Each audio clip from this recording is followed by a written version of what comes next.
In 1955, at the London Motor Show, the chairman of the mightiest motorcycle company on earth unveiled his newest creation. It was not a motorcycle. It was a car, a Daimler coupe called the Golden Zebra, built with his group's money. Every piece of exterior trim was plated in real gold. The dashboard was carved from genuine ivory. The seats were upholstered in actual zebra skin, and when reporters asked the chairman's wife why zebra, she gave an answer that would follow her to the grave. Because mink is too hot to sit on. The chairman was Sir Bernard Docker. His company was BSA, Birmingham Small Arms, and at that moment, BSA and its empire of British brands built roughly 1 out of every 4 motorcycles on planet Earth. BSA, Triumph, Norton. The names weren't just companies, they were the industry. British bikes owned the world's racetracks and America's highways, and the men who ran them believed, genuinely, serenely believed, that this was the permanent order of things. That gold-plated car cost £12,000 to build, many times the price of a family home. That same decade, in a rebuilt shed on the other side of the world, a former mechanic named Soichiro Honda was spending every borrowed yen he could find on one thing only: machine tools. Within 20 years of that motor show, the British motorcycle industry, all of it, was dead or dying. Not wounded, not diminished, erased. And when the British government hired investigators to perform the autopsy, their conclusion, delivered in 150 pages, said in careful language what writers had been saying in plain language for years. Nobody killed the British motorcycle empire. It killed itself. This is how arrogance destroys one of the greatest industrial empires ever built, decision by decision, dividend by dividend, gold-plated inch by gold-plated inch. First, understand what was actually lost, because younger writers genuinely cannot imagine it. Coming out of the Second World War, Britain made the best motorcycles in the world, and it wasn't close. BSA was the largest motorcycle producer on Earth. A company so vast it had armored Britain through 2 world wars, and now turned that industrial muscle to 2 wheels. The Birmingham Small Arms Group wasn't just bikes. It was guns, cars, machine tools, an industrial constellation with the piled rifles trademark at its center, and its small Heath works could swallow whole rival companies as departments. Triumph had Edward Turner's Speed Twin, and it's worth pausing on what that machine was, because it explains the empire's confidence. In 1937, Turner packaged 2 cylinders into a motorcycle that was light, fast, gorgeous, and affordable. And in doing so, he set the template for what a motorcycle was for the next 30 years. Nearly every rival on Earth, British and later Japanese, would spend decades building their own answer to Turner's twin. One man, one drawing board, one idea so right that an entire planet's industry organized itself around it. That's not a company leading a market. That's a company that had invented the market's imagination. And Norton owned the racetracks. At the Isle of Man TT, the hardest, most prestigious race on Earth, Norton's singles and the men who rode them were close to a religion. Through the early 50s, names like Jeff Duke in his one-piece leathers were as famous in Britain as footballers. The engineering flowed downhill from racing. The featherbed frame, so good that handles like a Norton, was simply the highest compliment the language offered. And America was the prize. Post-war Britain was broke and desperate for dollars. The government's slogan was literally, "Export or die," and the motorcycle industry obeyed like soldiers. The great majority of Britain's best machines were loaded onto ships. For years, you could hardly buy a new Triumph in Britain, while California dealers had waiting lists. It worked. British bikes became America's speed. When Marlon Brando terrified America's parents in The Wild One, the machine he leaned on was a Triumph Thunderbird. When a hot rodder went to the Bonneville Salt Flats in Utah and pushed a Triumph-powered streamliner past 200 miles an hour, Triumph did the most Triumph thing imaginable. It named a motorcycle after the place. The Bonneville, born in 1959, advertised plausibly as the fastest production motorcycle you could buy. The name alone was a boast. Our road bike is named after the place where speed records go to die. Through the 50s, if you wanted the fastest, most glamorous motorcycle money could buy, you bought British, and the order books in Birmingham and Meriden stayed fat. British machines won championships on Sunday and sold on Monday from coast to coast, and the profits flowed home across the Atlantic in a river of the dollars Britain so desperately needed. 1 in 4 motorcycles on Earth. The world's showrooms, racetracks, and movie screens. That's the empire.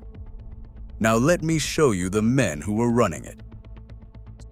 Sir Bernard Docker did not sneak into the chairmanship of BSA. He was exactly what British industry wanted at the top in those years, titled, connected, clubbable. And with his wife, Lady Nora, a former dance hostess with a genius for spectacle, he turned the mightiest motorcycle company on earth into the funding source for one of the great spending sprees of the century. The receipts survive, and I want you to hear them next to that export or die slogan. 5 one-of-a-kind Daimler show cars, Daimler being BSA's own subsidiary, each more extravagant than the last. Gold where chrome should be, built essentially for Lady Docker's personal use. A castle in Wales, purchased with £12,500 of BSA's money, refurbished with 25,000 more of the same. A £5,000 gold and mink outfit for a motor show, submitted to the company as a business expense. She explained, only acting as a model. A yacht so central to operations that, as Lady Docker proudly put it, Sir Bernard kept a direct line to the firm from the deck. And when the press finally started asking questions, Lady Docker gave the empire its epitaph, though nobody knew it yet. We bring glamour and happiness into drab lives. The working class loves everything I do. Meanwhile, the same years, the same company, BSA's engineers were asking for money to replace Victorian-era machinery.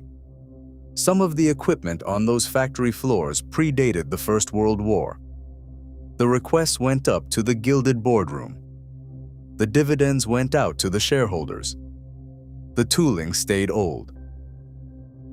Now, to be fair, the shareholders did eventually revolt. In May of 1956, a special board meeting threw Docker out in one of the great boardroom coups of the era, and even then, the empire got a preview of its own priorities, because the fight that followed was magnificent theater. Sir Bernard fired off more than 10,000 telegrams to shareholders, promising them the full and honest facts behind his dismissal. Lady Docker mailed a personal letter, accompanied, she later admitted, by a photograph of herself, because I was foolish enough to believe people liked me, to 17,000 more, defending her record. She had, she insisted, received no financial benefit whatsoever, and, I believe, I did a very good job. The world's largest motorcycle company spent the spring of 1956 consumed by a mail-order war over a gold-plated car collection, while in Hamamatsu, Japan, a company barely 8 years old was preparing to build more engines than anyone in human history. And here's the part that matters. Here's why this story isn't really about one flamboyant couple. Nothing changed. The gold-plated cars went away. The gold-plated thinking stayed. The next generation of leadership was more sober, more respectable. Accountants and financiers now, men who would never expense a castle, and every bit as committed to the same core policy: harvest the profits, delay the investment, and assume the customers will always be there. Under the new regime, BSA paid out handsome dividends through the late 50s and into the 60s. Money that could have been machine tools, engineers, new engines, while the model ranges were renewed in the cheapest way known to industry. New paint, new badges, new brochure, same Edwardian bones underneath. The factories kept running equipment that veterans of the First World War would have recognized. Company magazines celebrated record output. Nobody photographed the belt-driven Victorian machinery producing it. The industry's own engineers had a bitter phrase for the whole approach: development by penny packets. Never nothing, never enough. The dockers were just the version of the disease you could photograph. The fatal version wore gray suits and approved next year's model by changing the paint. An empire can survive a scoundrel at the top. What it cannot survive is a boardroom that has stopped looking out the window. And outside the window, something was coming. Here's what makes this story hurt. The British saw it coming. They looked directly at it. Their own best man wrote it down. In 1960, Edward Turner, the legendary designer of the Speed Twin, the most respected engineer in the British industry, traveled to Japan and toured the factories of Honda, Suzuki, and Yamaha. What he saw shook him. Gleaming new plants, modern machine tools everywhere. Honda alone building more motorcycles in a month than some British factories managed in a year, and pouring money into engineering at a rate no one in Birmingham would have believed. Turner came home and reported, in effect, "These people are serious, and we are not ready." He wasn't even the first alarm. The year before, in 1959, Honda had done something the British establishment found adorable. It entered the Isle of Man TT, Norton's cathedral, with a team of tiny 125s. The paddock smiled. Sweet little machines, beautifully made, hopelessly outclassed. 2 years later, in 1961, Honda came back and won everything in sight in the small classes, swept the podiums, with jewel-like engines revving to numbers British designers considered physically impolite. The message could not have been clearer if it had been telegraphed to Small Heath directly. We learned the hardest racetrack on Earth in 24 months. Imagine what we'll do to your showrooms. And there was a third warning, the biggest of all, hiding in plain sight in the sales charts. Honda's little Super Cub, the humble step-through that Birmingham wouldn't have dignified with the word motorcycle, was on its way to becoming the most produced motor vehicle in human history. Not the most produced motorcycle. The most produced motor vehicle, full stop, of any kind, ever. The profits from that one unglamorous machine funded Honda's racing, Honda's research, Honda's factories, a war chest the entire British industry combined couldn't match. While BSA counted dividends, Honda was compounding. And the boardrooms of the British Empire processed all three warnings through the one instrument they trusted most, their own arrogance. The reasoning went like this, and it was repeated for a decade like a lullaby. The Japanese build little bikes, toys, learner machines for delivery boys and college kids. Real motorcycles, big, powerful, serious motorcycles, are ours by birthright. In fact, said the lullaby, Honda is doing us a favor. Every kid who learns on a Japanese 50 will trade up to a British 650. They're growing our future customers for free. Every word of that was believed. And you have to admit the poetry of what happened next. It all came true, except for the last sentence. Honda's "You Meet the Nicest People" campaign created millions of brand new riders out of ordinary Americans, exactly as Birmingham predicted. Housewives, students, dentists, people the British industry had never once tried to reach. sold to through appliance store bright dealerships, while British bikes sold through dim workshops that smelled of oil and initiation. A whole generation learned to ride on small Japanese bikes, exactly as predicted. And then, when those riders were ready for something bigger, Honda simply built something bigger. The customers the British were waiting to inherit never arrived.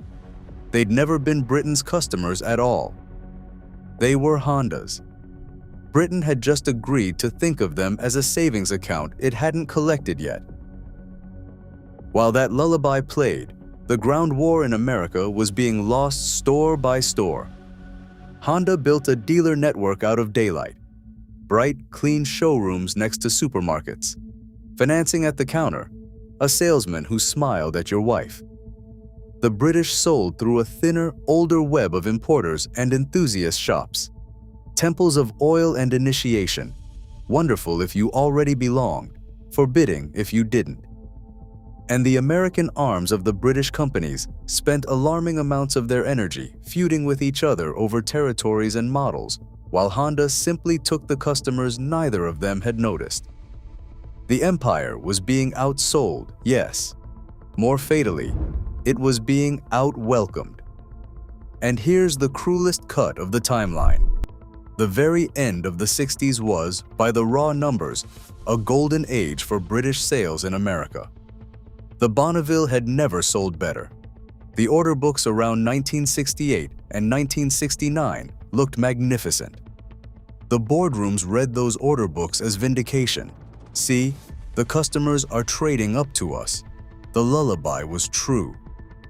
What the order books actually showed was one generation, the last one, buying its British bike at the top of the market, while the generation behind it was already gone. Peak revenue and terminal decline, arriving in the same fiscal year, indistinguishable on paper. It is the single most dangerous moment in the life of any company. The record year, that is actually the funeral. Meanwhile, the empire's own engineers were trying to sound the alarm from the inside.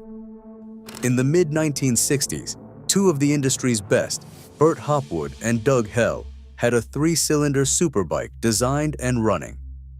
A genuine leap, fast, modern, ready years before anything like it. It could have reached America while Honda's big bike was still on the drawing board. Instead, it disappeared into the committees, restyled, reconsidered, delayed. The triple that was ready in the mid-60s finally crawled into showrooms in late 1968, beautiful, brilliant, and priced like the crown jewels. It had roughly one riding season to breathe. Because in 1969, the Honda CB750 arrived. 4 cylinders, electric start, no more kickstart ritual. A front disc brake, oil tight, smooth, and utterly reliable. And the price, $1,495, hundreds less than the British triple, for a machine that did more, broke less, and started with your thumb. I've told the full story of the Japanese side in my video on why Japan builds better motorcycles. But stand in the British showroom for a second. Your bike costs more, leaks oil, starts with a stomp and a prayer, vibrates like a paint mixer. And across the street, the future is sitting under fluorescent lights with a 2-year warranty. The lullaby was over. What follows is one of the fastest industrial deaths ever recorded, and every stage of it was self-inflicted. Want to know what BSA's boardroom was actually betting on while Honda readied the CB750? Not a superbike. A moped.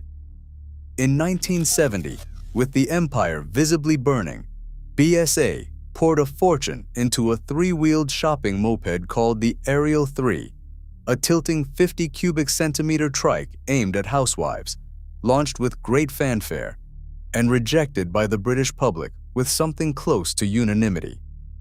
The venture reportedly lost the group millions at the precise moment those millions were the difference between life and death. Read the two product decisions side by side, from the same era, from the same industry. Honda bet on the most sophisticated production motorcycle ever made. BSA bet on a shopping trike. That's not a market defeating a company. That's a company resigning. BSA's other answer to the Honda crisis tells you the rest. Did they modernize the ancient factories, cut costs, race a new engine to market? No. They bought a country mansion, Umberslade Hall, a grand estate converted into a research center, hundreds of staff, enormous cost, and a mission so slow and muddled that the men on the shop floor gave it a nickname, Slumberglade. And in 1971, Slumberglade delivered its masterpiece, a company-wide relaunch of the entire model range, unveiled with enormous fanfare, built around redesigned frames, and so botched that it became an industry legend. The new oil-bearing frames pushed seat heights beyond the comfortable reach of average riders. Salesmen watched customers tiptoe at a standstill in the showroom. In one notorious case, the engines reportedly didn't fit the new frames at first attempt, stalling production lines in the make-or-break selling season. The bikes arrived late, overcost, and underloved. A whole model year, the year the company could least afford to fumble, dropped on the factory floor by the mansion on the hill. In 1971, the BSA Group announced a loss so catastrophic, millions upon millions of pounds, staggering money for the era, that the city finally understood what riders already knew. The share price collapsed. And then came the liquidation of an empire, piece by humiliating piece. Divisions sold, the guns and metals businesses hived off, land disposed of, and finally the great small heath works itself. The arsenal that had armed a nation for 2 world wars wound down towards silence. The world's greatest motorcycle company was selling its own body to make payroll. By 1973, the British government itself had to step in, shotgun marrying the survivors into a single rescue company, Norton Villiers Triumph. And its new boss, Dennis Poor, promptly made the announcement that lit the final fire. The historic Triumph works at Meriden, the spiritual home of the Bonneville, would close. And the workers of Meriden did something that belongs in labor history legend. They locked the gates from the inside. For roughly 18 months, the men who built Bonnevilles occupied their own factory, blockading the machinery, refusing to let the tooling, or the dream, be carted away. Pickets in the Midlands cold, families feeding families, craftsmen guarding half-finished motorcycles like relics, which, by then, is exactly what they were. They eventually won a strange, doomed victory. Government money, championed by Minister Tony Benn, helped them form a workers' cooperative, and for a few more years, Bonnevilles were built by a factory that owned itself. Understand how strange and moving that chapter was. The co-op men modernized what they could afford, which was almost nothing, and hand-built a 1950s design into the age of the Japanese superbike, like monks copying manuscripts after the printing press. And people bought them. Not many, never enough, but real riders, on both sides of the Atlantic, paid real money for an objectively outdated machine because of what it meant. The last honest artifact of the empire, assembled by men who had chosen the factory over everything. If the boardrooms had possessed 1/10 of the shop floor's devotion, this video would not exist. It couldn't last, and it didn't. The rescue company fell apart within a few years. Norton faded. The Commando, that brilliant, underfunded last champion, went out of production with its successor still a drawing. And in 1983, the Meriden Cooperative finally went under, and the last old Triumph rolled out, 46 years, boardroom to graveyard, 1 in 4 on Earth to nothing. Well, almost nothing. That same year, a builder from Derbyshire who had never ridden a motorcycle quietly bought the Triumph name for less than the cost of a nice house and disappeared with it for 7 years. What he did in secret is one of the great resurrection stories in industrial history, and it's a story I'm saving for its own video. The autopsy came courtesy of Her Majesty's government. In 1975, ministers commissioned the Boston Consulting Group to explain, formally, what had happened. The report ran 150 pages, but its verdict fits in a sentence. This was not bad luck, not unfair competition, not the unions.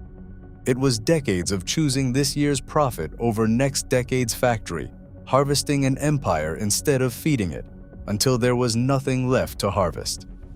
They gilded the boardroom and starved the drawing board.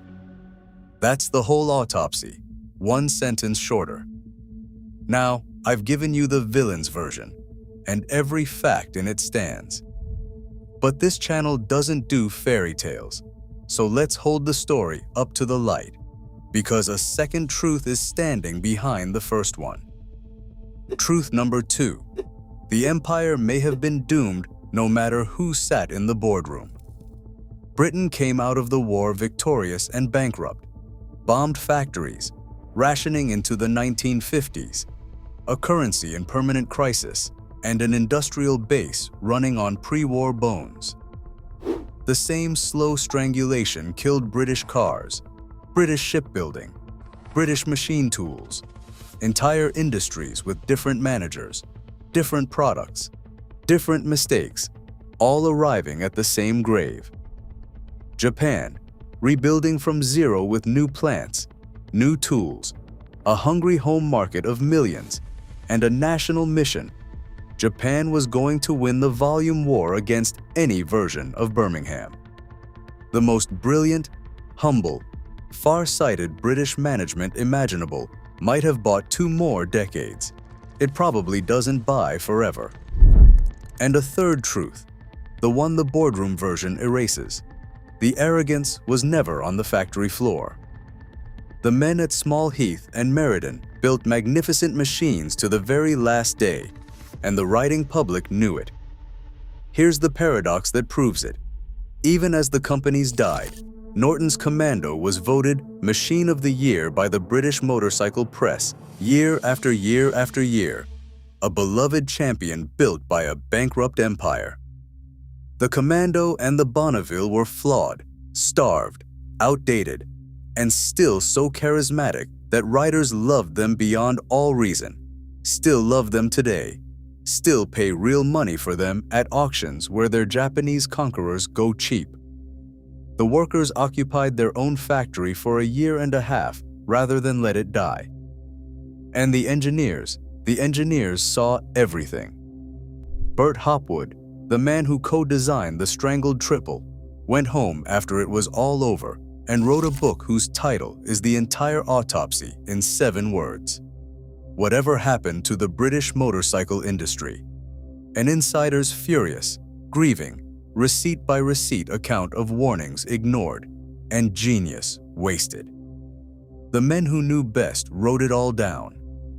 The men in charge never had to read it, because by then there was nothing left to run. Whatever killed this empire, it wasn't a lack of craft or heart. The disease lived exclusively at the top. So both things are true. The British motorcycle industry was murdered by its own leadership, the warnings documented, the delays chosen, the dividends paid while the tooling rusted. And the British motorcycle industry was standing on tracks with a train coming, and maybe no chairman alive could have carried it clear. Arrogance didn't necessarily change the destination, but it guaranteed the empire never even tried to move. And if you've seen my video on why Harley-Davidson is losing to Royal Enfield, you already know the most chilling part of this whole story. Let them have the small bikes, our customers will trade up to us, is not a dead idea. It's alive, it's confident, and it's currently running an American boardroom 60 years after Birmingham proved exactly where it leads. One last detail, and it's the one I'd put on the Empire's tombstone. The golden zebra, the 12,000-pound, gold-plated, zebra-skin symbol of everything, built while the engineers begged for machine tools, came up for sale in 1966, barely a decade old, with 25,000 miles on the clock. Asking price, £1,400, about a tenth of what it cost to build. Nobody wanted it. The gold hadn't held its value. The Empire's gold never does. But before the fragment stack, look at what DI'd hold its value, because the epilogue is stranger than the story. Walk any classic bike show today, and the British machines are the royalty, Bonnevilles and Commandos fetching sums their makers never earned on them, restored by men who cursed them in 1975 and can't quit them in retirement. The resurrected Triumph, the secret rebuild I mentioned, its own video, now sells more motorcycles in a year than the old company managed at its peak, wearing the name the Empire dropped in the gutter. And the single best-selling face of British motorcycle heritage on Earth today, Royal Enfield, a British brand saved by an Indian factory, now outselling every survivor of that 1960s war combined, including, as I covered in my video on Harley and Royal Enfield, the American giant that watched Britain die and learned nothing. The Empire fell. The idea of the British motorcycle turned out to be immortal. It just needed owners who wanted it. So, the British motorcycle empire, one in every 4 motorcycles on Earth. A chairman's wife in zebra skin, expensing the mink to the company. A warning from Japan, written down by their own greatest engineer and sung to sleep. A superbike ready in 1965, delayed into 1968, buried in 1969. Workers who locked themselves inside their own factory rather than watch it die. And a government autopsy that needed 150 pages to say they did it to themselves. Empires don't fall when the enemy arrives at the gate. They fall years earlier, in comfortable rooms, on profitable afternoons, when the men in charge decide the future is beneath them. So you tell me, what really kills a great company? The rival that wants its customers more, or the boardroom that stops wanting them at all? And this one's personal for a lot of you, I know. If you owned a Beezer, a Bonnie, a Commando, if you rode British when British meant best, or stood in the showroom in 1969 and looked at that Honda and felt your loyalty crack, tell me the story in the comments. This empire lives in your garages and your memories now. I want to hear it.